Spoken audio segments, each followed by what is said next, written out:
In this lesson, I will introduce threads. To make it easier to understand, I will first explain threads and processes in a real-world scenario. Imagine a coffee shop with employees such as baristas, waiters, cashiers, and other staff members. Each employee is assigned to one thread. These employees work independently from each other, but they can share the resources of the same coffee shop. We can think of the coffee shop as a process. Now let's map processes and threads to a Java program.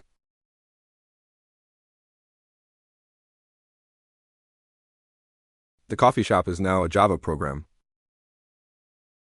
A coffee shop application. Each employee is mapped to a thread running inside the application, and this application is associated with a single process.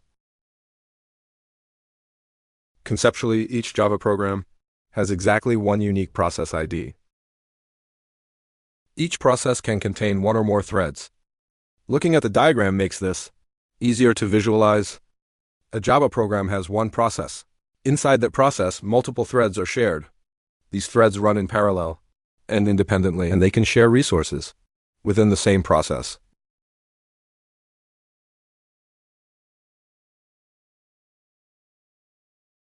We have now seen how threads and processes work. Next, we will define them more precisely. A thread is an independent unit of execution within a program. Each thread can run independently and share resources with other threads within the same process. This allows the program to execute in parallel, thereby improving overall application performance. Thank you. See you in the next lesson.